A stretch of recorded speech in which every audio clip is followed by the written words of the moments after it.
Hello, everyone. My name is Sabrina Schmidt Gordon, and I am a documentary filmmaker and co-chair of the Black Documentary Collective that is hosting this screening and this talk. Thank you so much for being here and for sticking around for this really great conversation that we are going to have. I'd like to welcome to our virtual stage Lorenz Grant, who is a consulting producer on the film, Chaz Ebert, who is the executive producer of the film, and Melissa Haizlip, who is the director and producer extraordinaire of this wonderful film. Hello, everyone. Hey. Hi, hi, thank you. Hello, hello. Hi, So hi. great to see you, Sabrina. And ladies, I miss you guys. Yes, indeed, indeed. Same here. No, Sabrina, thank you, Melissa. Hello, Lorenz. It's great to see you today. It is great to see you too. And what a great occasion to have this for for BDC. I member, supporter, and I just think fondly of St. Clair Bourne, the founder. When I moved to New York, he was one of my first stops. I chased him. I think I found him in his office. It was in maybe Soho or something. And I remember thinking, oh my God, I'm talking to St. Clair Bourne. So absolutely, absolutely. we're honored to be in his wake. I think it's Yeah. a great occasion. Oh my God. Speaking of chasing, this just reminded me. You know what? I totally stalked you, Lorenz, because I knew you were in Black Dog Collective. Do you remember? Literally 2011. And I kept saying, you need to do a work in progress night. Nobody's ever championing work in progress night. How about a work in progress night? Because all I had was a work in progress of Mr. Soul. Really, Mr. Soul is a celebration of, the true moxie of Melissa and, following it through and look at this journey. I mean, it's an amazing case study. Yeah, It's I so think it's great. actually a really good segue to the spirit of the film and the spirit of the work that Ellis Haizlip did. So I don't know, Melissa, if you want, for the folks who are listening in, if you want to give a little context for the journey that you've gone on making this film. Absolutely. And so, like I said, it's so great to be circling back to Black Dog Collective, and you ladies have been holding it down since jump, okay? But the important thing is to recognize how hard it is, especially as Black women and Black women creatives, Black women directors, producers, documentary makers. We are a family, and we definitely lift each other up. And that was a similar vibe around the Soul Show. And for those who hopefully just saw the film or will be seeing the film soon, Soul is like the greatest show you've never heard of. And so we wanted to change that. And this idea that a show could be created for PBS nationwide at a moment of intense turmoil in America and really present an expansive view of Black culture. And it was hosted by my uncle Ellis Haizlip. And so here we are 50 years later, and it just seemed like the perfect time to reintroduce this beautiful sort of time capsule of Black excellence that has supported women, that put women in front, that was hosted by a queer man of color. All these things are so important right now as we are at a racial reckoning in this country and trying to find new ways to work together and move forward. This idea of this beautiful series and making a film about that was so inclusive. And that's the way we've always felt the film should also get out, sort of, distribution, sort of a non-traditional way, funded by grants, supported by, nonprofits, the voice of the people, for us, by us. And that's what Ellis Haizlip was all about. I would watch a show like that today. There's never been there wasn't anything like it before. And quite frankly, there hasn't been anything like it since. When you really think about it, I can remember seeing, poets and music and actors. And I mean, it was more than just a variety show, because it was all about culture and really the essence of what was happening in America at that time. And at this time, it really feels like we're going through kind of that cycle again. You can feel the transformation and the paradigm shift that is happening in America. And I would love to see the people that that Ellis was discovering at that time. I'd like to know, who are our people today that are going to be moving forward. We saw it actually on the inauguration day. We saw Amanda Gorman, that poet And Gorgeous. so back then we were watching, Amira Baraka, and we saw Earth, Wind, and Fire for the first time on his show, and Ossie Davis and Ruby Dee, and so many people who were so important to our culture. Yeah, I think one of the things that really struck me as I was watching the film was like, we could be having all of these same conversations today in a way that is actually, a little disheartening in the sense that like, we still need these spaces in a way that is really about not having our voices erased and our contributions Oh my to God. culture, American culture, world culture erased. Like that, we're still having like that battle, and we're talking about like who are the voices and the artists and today. And I'm like, who are Ellis Haizlip? So I mean, I I just would think, say, Oh my yes. gosh. yeah, yeah, I love that. Right. I think we have come a long way, because you think from the Ellis Haizlip to, we had a Black president, we had an African American president, 2 terms, an amazing African American first lady. So I think a lot of us in our culture probably were seduced into thinking, oh, finally we've arrived, it's happened, it was a natural progression, it was really tough along the way, the battles were well fought,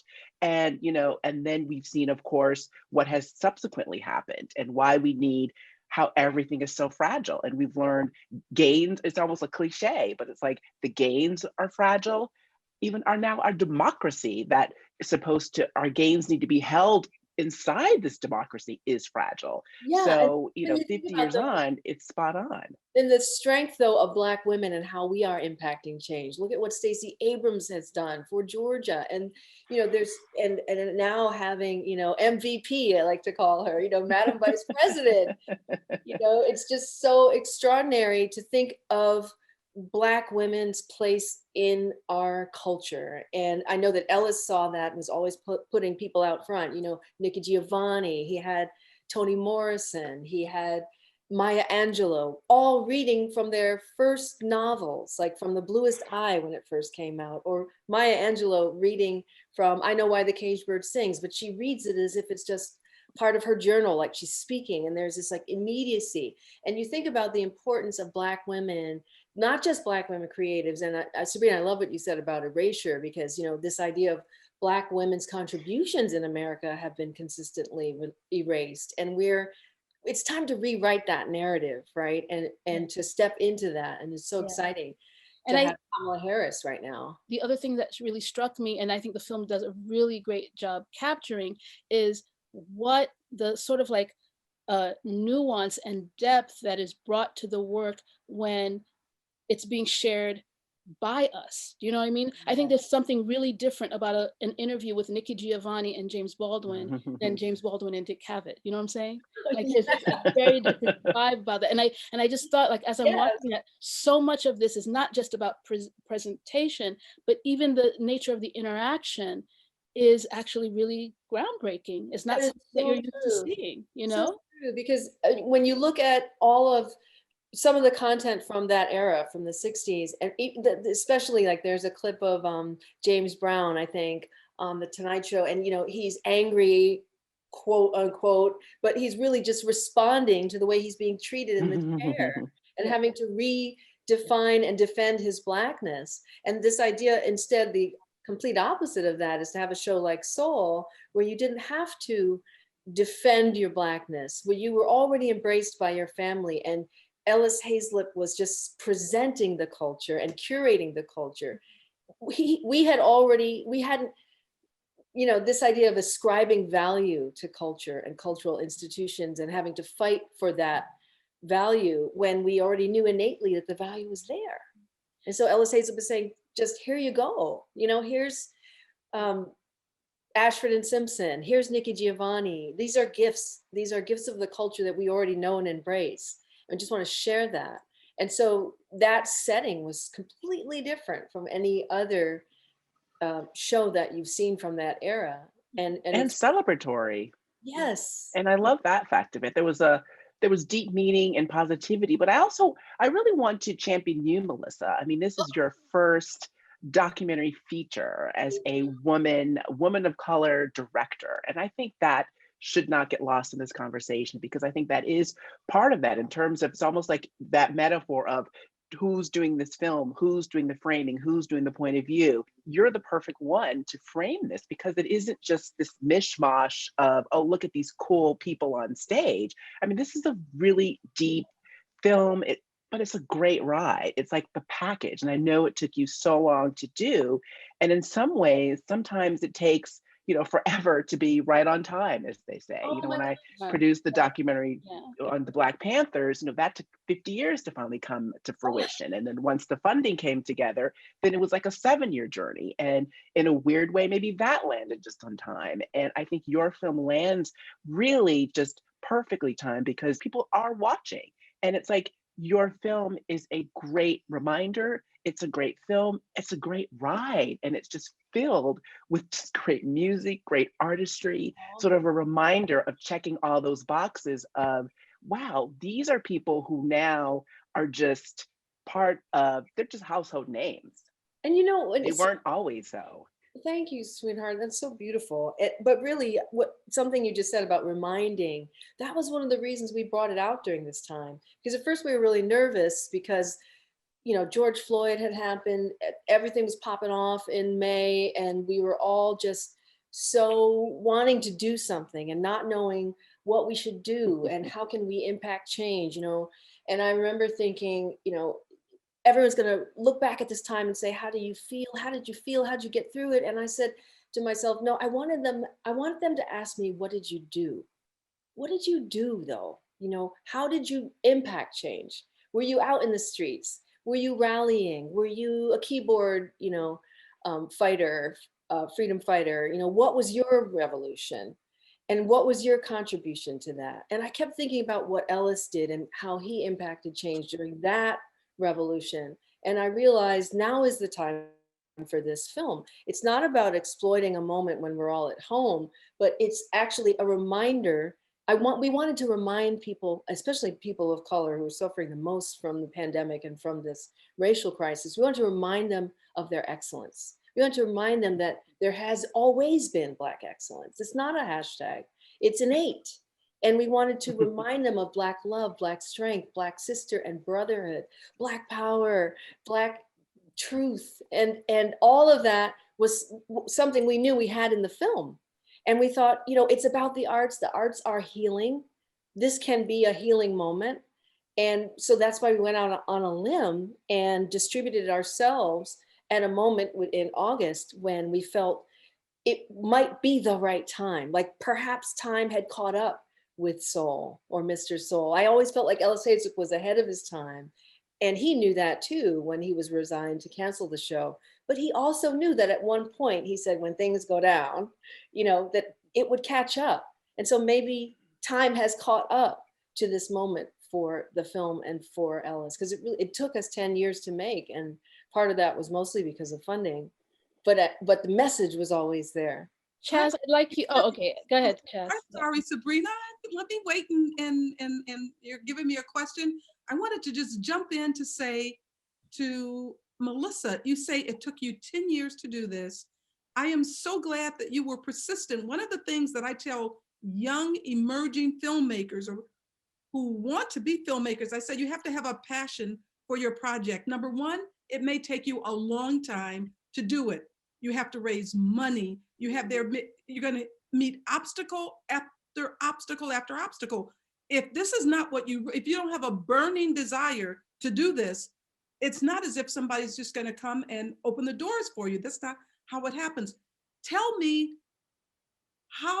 what was it that kept you going and your persistence to go ahead and get out there and work and distribute it yourself and do everything that you did so that we could all see it? I just knew that this story was bigger than me. Even though it was my sort of duty to tell the story, I knew that this story was about the people, about the change, about inclusion, diversity, freedom of expression, Black love and Black art and the Black arts movement, and Ellis Haizlip and sort of an unsung hero and an unsung queer icon. And I knew that it was something that needed to be told. It was sort of when we go back to our culture, we think everything started with Soul Train, but here's something that really paved the way and laid the groundwork for Soul Train. 3 years prior to Soul Train. And so in some way, we're all standing on the shoulders of giants. And I just felt it was important to acknowledge that. And that we couldn't, you know, with this incredible leap we've made with technology, we couldn't leap over that moment when it really was all beginning. And we have to sort of honor the source, honor the source. That's always been a theme for me. So that was why I just never gave up, because I knew that at some point the story would find its moment. Chaz, I wanted to get to you. I know your time with us is a little bit limited. I really want to talk to you about like your involvement in the film, how you guys connected, especially in terms of the work that you do. Thank you for asking me that, Sabrina.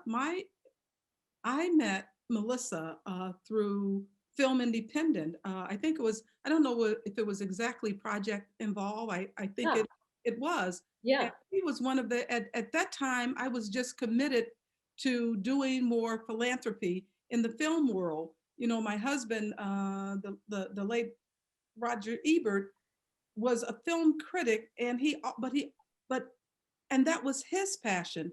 My passion was more of a producer and a philanthropist. And so I wanted to know, how could I do something to help emerging artists, and especially emerging artists of color, and not bump up against what he was doing in film criticism. And this was one of the ways that I could do it, by offering scholarships. And so I was giving grants and scholarships through various organizations. One of them was Film Independent.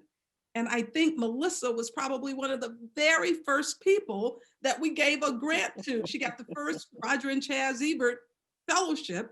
And I was so excited to talk to her and to hear about her project, because I remembered watching Ellis Haizlip back in the 1970s and thinking how extraordinary it was, you know, that this was her uncle, and that she really wanted to talk about all of these things that, quite frankly, none of us could see 2020 coming, but something that really turned out to be really cyclical, because a lot of what was happening during Ellis's time is, you know, a lot of things that are happening last year reminded me of a lot that was happening back then. So I say that I was fortunate to meet her, and fortunate to be able to give this film even a little bit of a boost. You know, my role is very minimal. And then later, as the years went on, we talked again, and that's when I became an executive producer of the film, because it was a time to take a different role, because I believe so much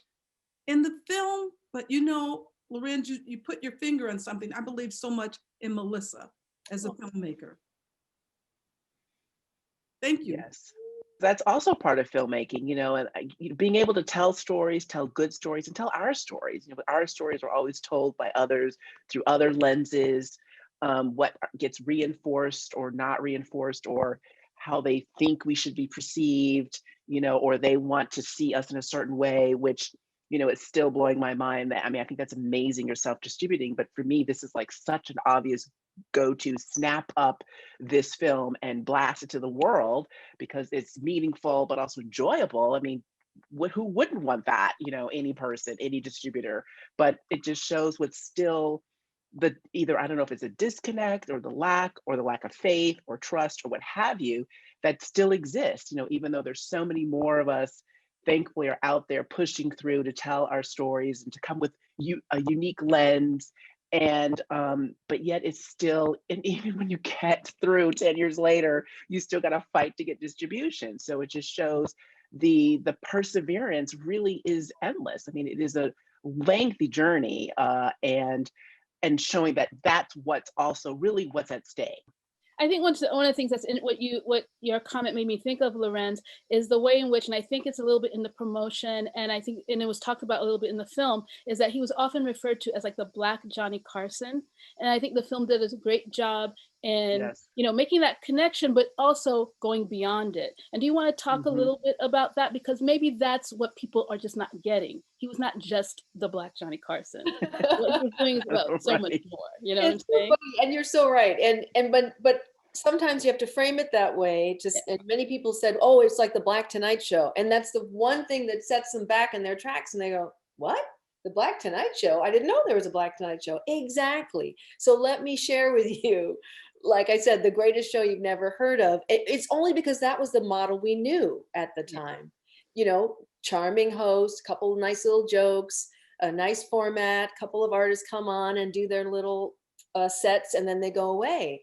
Ellis Haizlip said, we need to embrace what is important for Black culture. And it's not being defined by what we've seen on television before, because Black people haven't been on television before. So let's carve out a new space for us and sort of defy these norms or these platforms. Ellis was about bringing together polar opposites, you know, the sacred and the profane, you know, the highbrow culture or the low brow culture, or this idea of what's important on the streets and what kind of language are we speaking and how do the poets represent our lives as opposed to pundits representing our lives. And so you were seeing something that was completely unapologetically Black at a moment when Blackness was not being celebrated. So Right. Those two things were pushing against each other and sort of demanding you to understand that you don't have to compare yourself to a Eurocentric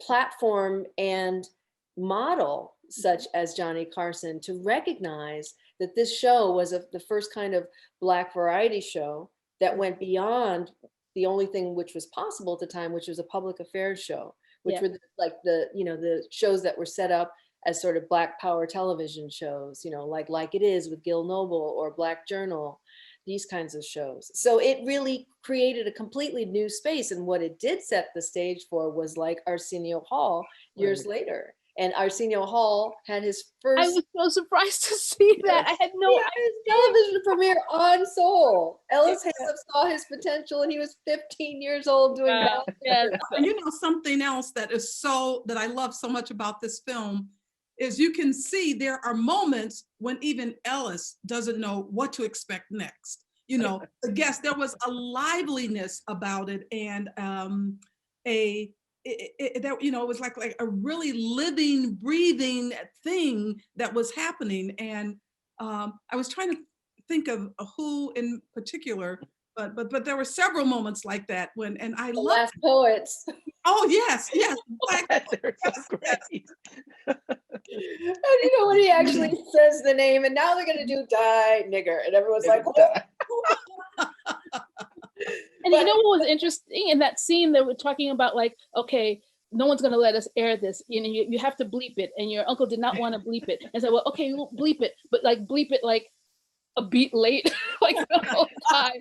And I'm wondering, are there partners like that even exist today? I think Black women are leading that platform. When you think about what Amanda Seales has done, you know, with all of her podcasts and her shows, and what Lena Waithe has done in her podcast, she has a new podcast called Being Issa Rae.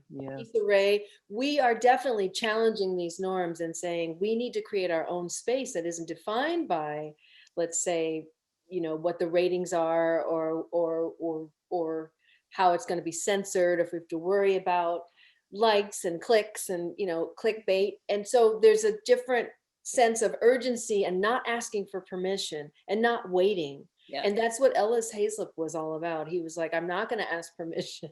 I'm going to put The Last Poets on and we'll see what happens, you know, and I'm going to put people that you're not expecting. I'm going to bring on Farrakhan and preach, let him preach to his choir, but then I'm going to take him to task at the same time. You know, so there's this interesting sort of dynamic that he had that was really important.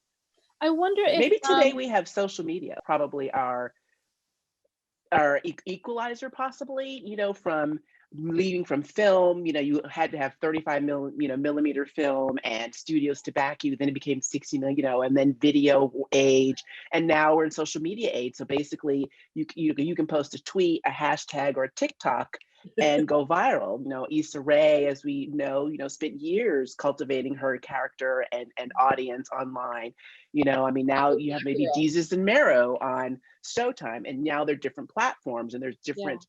So maybe that's the good of it, that it could kind of go everywhere, but it's not necessarily how do you build an audience is really the key question, because now everything is just kind of literally everywhere. You can post anything on a YouTube.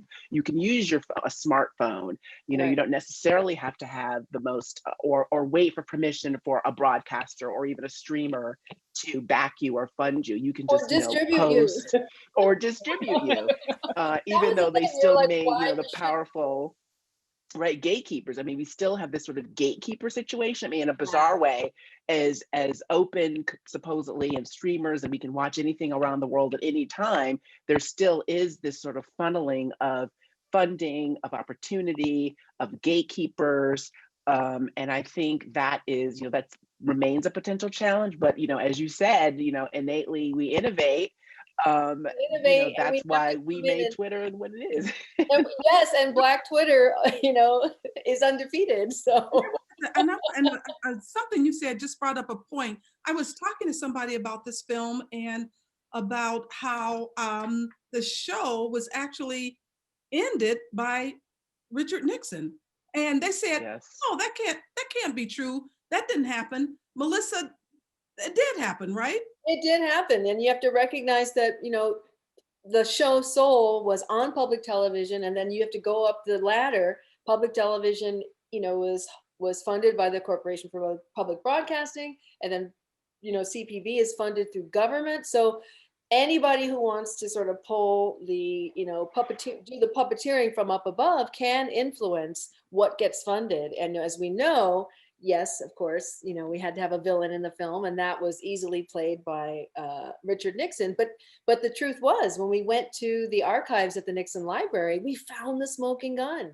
We literally found like the one conversation after listening like for hours and hours and hours, trying to find it. We heard it, and then they was like talking about getting Black Journal or some black show off the damn air, and we were like, oh.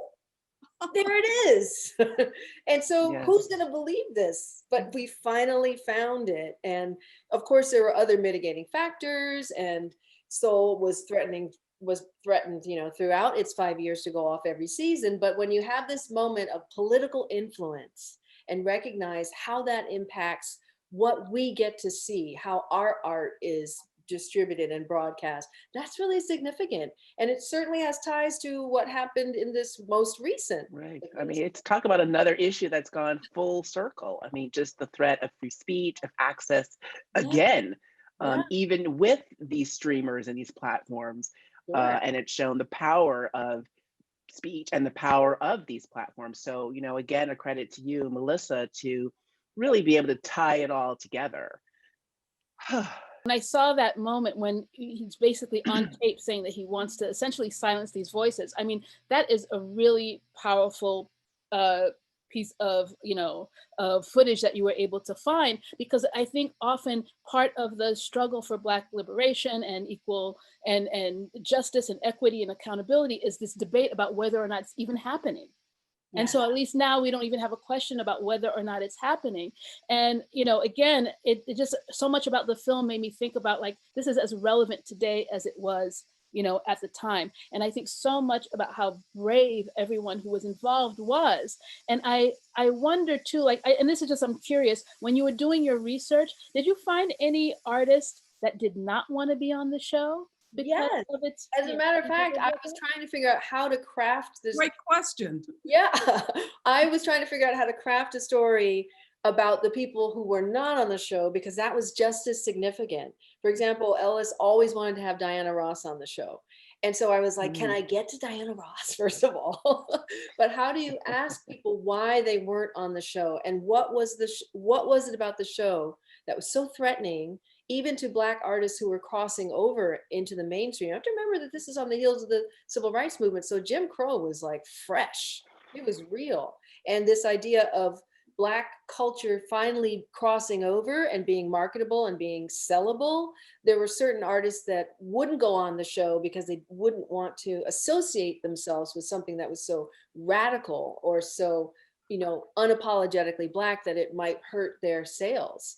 And that interested me. I was like, maybe I should interview Berry Gordy and the artists he kept off the show. Or is there a way I can get to people who knew about those decisions? But then when Ellis brought the show to Lincoln Center and had like a wider a wider opportunity, he had Tina Turner on there, you know, doing Soul at the Center. He had Nina Simone. So there were artists that were bigger that went to a larger platform, such as a live Lincoln Center performance that maybe wouldn't go on the public television show. But I know, and I'm still waiting back to hear back from my FOIA request to see if there was a file, you know, on on Ellis Haizlip, because he had the Black Panthers on there. And at the moment they were considered, you know, public enemy #1, and he was supporting this sort of underground movement of liberation. Right. So I wondered if, you know, that was part of it too.